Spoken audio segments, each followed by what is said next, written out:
What's up, wartime saints? I want to talk about the image of God as it pertains to our health as men.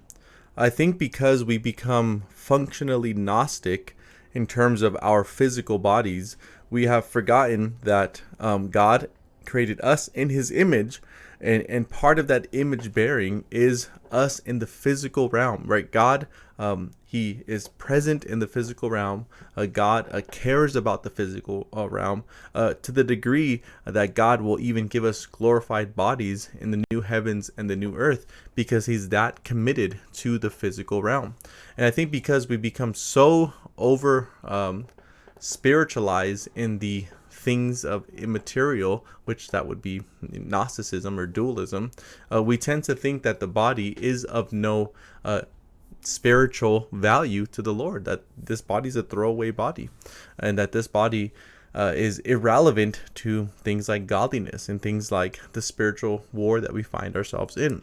And so when we think of the image of God, and the way that he has created us and stamped upon us, as it were, image bearers of his name, our body's included in that. God created us both body and soul. Out of the dust he created Adam, which is part of his creation narrative. So what I want for us to begin with is kind of like an anthropology, an understanding of who man is, an understanding of what we are made up of. Yes, soul, but body as well. Yes, don't fear him who can kill the body, but fear him who can kill the body and the soul. But notice it doesn't do away with the body. It still mentions the body even in that verse. And the reason that I bring up this anthropology or this image of God in us is because of our Gnostic tendencies. We don't see that the enemy would have a great advance against the people of God and against humanity in general to have a weakened image of God in us, to have a, yes, corrupted because of the fall of Adam and Eve, but even not just corrupted, but because of self-inflicted wounds, we are not only morally corrupted, but we are also, because of our lack of discipline in the categories of working out, the categories of food, the categories of health, we're corrupted by sin, and then we add all these external factors that we're almost like compounding the reality, right? If I could put it this way, it's been tested and proven that red number 40, it really causes irritability in children, and I'm sure in adults it causes headaches in children. So what I'm trying to get at is, okay, you already have the battle against the flesh, and then you go ahead and add red number 40. It's like you're giving the flesh steroids to come out in even in a more extreme fashion.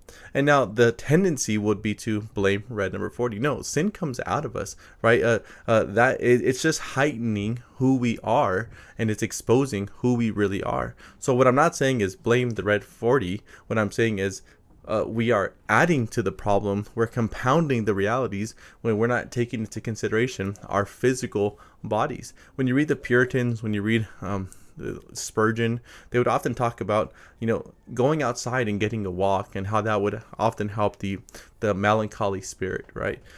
And why was that the case? Because our bodies could probably absorb some vitamin D. There would be a circadian rhythm that would be taking place. There'd be a breathing in of natural air.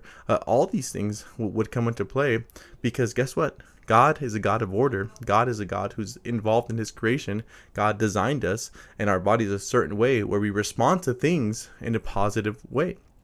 So when we become what we would call those who have deductions from everything, and what we would call the scientisms, right? Okay, well, if you go outside, the vitamin D will make you happy, therefore it's the vitamin D that's making me happy. It's like, no, it's God who created you to respond to sunlight in that degree, and here's the science that is showing it, but it's not proving it. It's God who proves it, right? And so in this little ramble that I'm talking about, I think that we have so far forgotten true anthropology, the true image of God in us, that we are literally participating to some degree in the enemy's attack against us.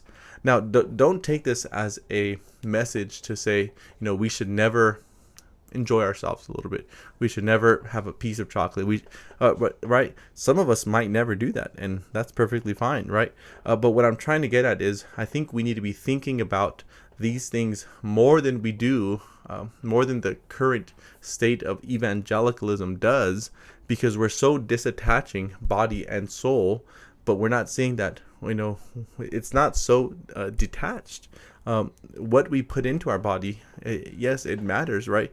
It's important, and we should be caring about living a life that's, pleasing to the Lord, especially when you really consider the fact that our enemies, as it were, would greatly benefit from something like men consuming soy to the degree that we're becoming effeminate just by the very estrogen levels that soy produces in us.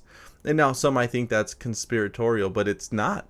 It's literally just what is the case, right? Do I think that food food processors or those who are part of the food supply chain, as they're adding soy to products, are thinking, oh, okay, here we go, we're going to make a bunch of effeminate men? Maybe not. I don't know the hearts of men to that degree, but what I look at in reality of this spiritual world that we live in, like it really would benefit Satan. It would really benefit the enemies of the kingdom of God to have a weakened people of God, to have a out of shape people of God, to have a poor health people of God, because Satan hates the image of God in us. So maybe it's not necessarily these manufacturers. Maybe it is just follow the money. But remember, the love of money is the root of all evil. So there's a lot to consider. But in this first episode here, I just want to really get us to think more in terms of a biblical anthropology, a biblical understanding of the image of God, and how Satan and the enemies of his kingdom would love nothing more than a bunch of unhealthy, sick, just completely, hindered by poor health and poor mental clarity and poor involvement and energy. That all benefits the kingdom of Satan. You imagine Satan's looking out at the people of God, and they're all out of shape, complaining about their health, have no energy to do anything. It's like, these guys are easy to defeat, right? So all that to say, let's be thinking about this more than just what tastes the best, right? What is going to be the most satisfying on my tongue, as it were. Let's actually think about this from a biblical perspective and seeing how there's actually more here in place for us. And this is going to be what we talk about when we talk about working out and health. It'll always be coming from the point of biblical understanding of man, our body, and what we're called to be as men in this world.